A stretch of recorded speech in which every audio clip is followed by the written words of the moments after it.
예, 2024년 잘들 살고 계십니까? 예, 벌써 2024년이 1월이 지나고 2월에 중순에 들고 있습니다. 제가 2024년을 시작하면서 사순절 기간이 되면 우리가 같이 말씀을 묵상하는 시간을 가졌으면 좋겠다. 그런 생각을 마음속에서 하고 있었는데요.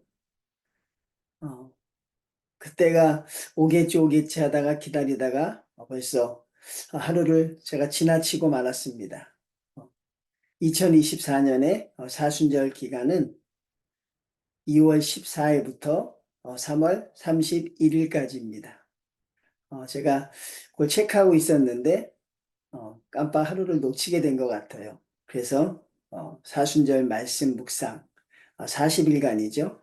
우리가 하루에 그냥 말씀을 짧게나마 묵상하면 우리 성도님들이 또 주님의 고난을, 또 주님의 십자가, 또 주님의 부활, 그것을 묵상하는데 또 많은 도움이 되고 우리가 또 40일간 하나님과 함께 동행하는 복된 시간이 될 수 있을 것으로 생각해서 비록 하루는 늦게 시작하지만 매일같이 말씀을 묵상하는 것을 올려드리려고 합니다.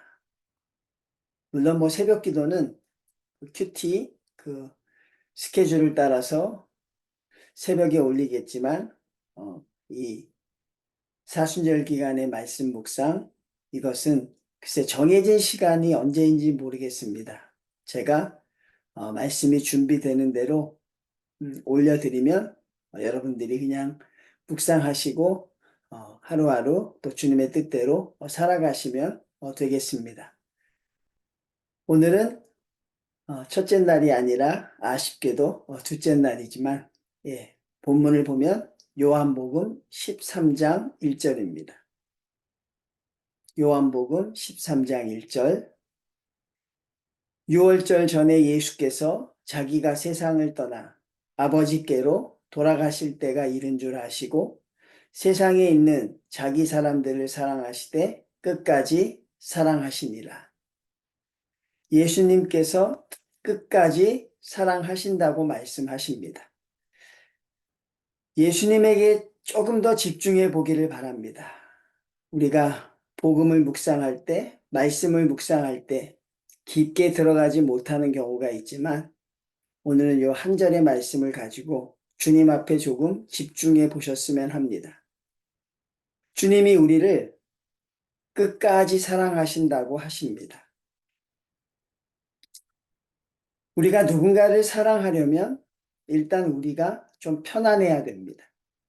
우리가 누군가에게 무엇을 베풀려면 먼저 우리가 안정적이어야 하지요. 주님이 우리를 사랑하신다고 하신다고 말하셨을 때 과연 주님의 상황은 어떠하셨을까? 정말 주님이 누군가를 사랑하실 만큼 편안하고 안정적이셨을까? 그렇지 않습니다. 오늘 우리가 읽은 처음으로 가보면 6월절 전에라고 되어 있습니다. 이 6월절은 예수님에게 있어서 마지막 6월절이 될 수밖에 없지요. 이 6월절날 주님께서 십자가에서 죽임을 당하셨기 때문에 그 마지막 6월절입니다. 이것이 왜 어렵냐면, 이것이 왜 힘드냐면, 주님이 이것이 우리보다 왜 더 어렵고 힘드냐면, 주님은 이 죽음의 내용을 알고 계셨기 때문입니다.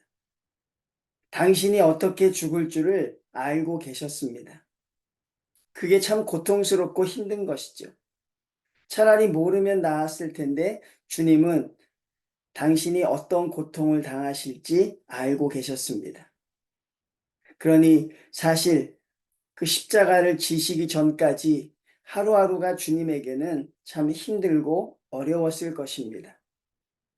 그 고통 가운데서 그 보내는 시간들, 그리고 묵묵히 해나가시는 사역 속에서 그 십자가의 죽음은 연약한 인간이기에 참으로 무거우셨을 것입니다.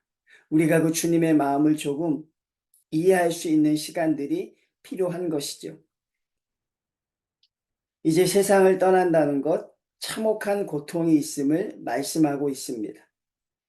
그런데 오늘 말씀을 자세히 보면 세상을 떠나는 것으로 끝나지 않습니다. 아버지께로 돌아가실 때가 이른 줄 아시고, 즉 세상을 떠난다는 것은 참혹한 십자가의 고통을 당한다는 것을 의미하지요. 그렇지만 아버지께로 돌아가실 때가 이르렀다는 것은 영광의 순간을 말하는 것일 수 있습니다. 하나님께로 돌아간다는 것은 이제 당신의 모든 사명을 끝내고 바로 자기가 하나님께 영광의 자리로 복귀하는 것, 즉 다시 인간의 자리에서 하나님의 자리로 복귀하는 그 순간을 말씀하고 있습니다. 그러니 십자가의 죽음은 가장 처참한 고통이긴 하지만 또한 가장 화려한 영광이기도 한다는 것을 우리에게 보여주고 계시죠. 우린 여기서 무엇을 배워야 합니까? 우리의 삶도 고난 가운데 있습니다. 성도들의 삶도 고통 가운데 있습니다. 어려움이 있고 좌절이 있고 슬픔이 있습니다. 그렇지만 그리스도인들은 절대로 그렇게 끝나지 않는다. 우리는 절대로 그렇게 끝나지 않는다는 것입니다. 주님의 십자가가 십자가로 끝나지 않고 부활의 영광, 하나님께로 돌아가는 것으로 마침표를 찍은 것처럼 우리의 고난과 우리의 고통은 우리가 하나님께 있기만 하면 절대 그것으로 끝나지 않는다는 사실. 그러니 주님을 바라보면서 우리가 고통 가운데서도 영광을 바라볼 수 있는 성도들이 되어야 한다는 것입니다. 성도들의 고통은 고통으로 마침되는 것이 아니라 성도들의 고난은 영광으로 종결된다는 사실이죠. 주님께서는 자기 사람들을 사랑하신다고 하십니다. 어떤 사람들입니까? 주님의 제자들입니다. 어떤 제자들입니까? 주님을 배반할 사람들입니다. 주님을 버리고 도망갈 사람들입니다. 주님을 모른다고 할 사람들입니다. 주님을 팔아넘길 사람들입니다. 그런데 주님은 사랑하신다고 하십니다. 그래서 이 본문이 잘 분석해 보면 참으로 가슴이 아프고 참으로 슬픈 본문인 것입니다. 자기를 배반할 사람들조차 주님은 사랑하십니다. 어떻게 사랑하십니까? 끝까지 사랑하신다는 사실. 사랑받을 자격이 없는 사람이 사랑을 받고 있습니다. 존중받을 자격이 없는 사람들이 주님에게 이렇게 존중을 받고 있습니다. 그리고 주님은 끝까지 우리를 지키시겠다고 말씀하시는 것이죠. 이 약속은 오늘날까지 여전히 유효합니다. 성도님들, 우리가 배워야 할 것은 무엇입니까? 주님의 사랑을 배워야 할 것입니다. 내 형편과 환경에 상관없이 우리는 사랑을 베풀 줄 아는 성도들이 되셔야 합니다. 그리고 고난 가운데 힘들어하는 성도들이 있습니까? 좌절과 절망 가운데 고통스러워하는 자들이 있습니까? 기도의 문이 막혀서 기도조차 하지 못하는 성도들이 계십니까? 반드시 기억하십시오. 십자가 뒤에 부활의 영광이 있고 주님도 세상을 떠나 아버지께로 돌아가실 때가 이른 줄 아셨다고 하셨습니다. 그러니 마지막엔 승리이지요. 여러분의 고난은 고난으로 끝나지 않는다. 여러분이 주님을 붙잡고 있는 한, 우리가 주님과 함께하는 한 우리의 고난은 반드시 하나님이 주시는 기쁨으로 바꿀 수 있다는 사실입니다.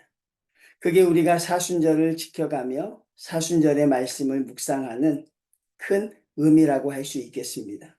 성도님들, 우리를 끝까지 사랑하시는 예수님, 우리가 그 사랑을 본받아 우리도 사랑을 베풀 수 있는 성도들이 되시기를 바라고, 고통 가운데 있는 성도님들, 반드시 하나님께서 영광의 날을 허락해 주실 것이니 기쁨과 감사함으로 하루하루를 살아낼 수 있는 우리 성도님들 되시기를, 또 기도하시면서 그런 주님의 고난과 주님의 사랑을 마음껏 느끼실 수 있는 그런 복되고 귀한 하루가 되시기를, 또 그런 사순절, 또 우리가 둘째 날, 그 온전한 날이 되시기를 주님의 이름으로 축원을 드립니다.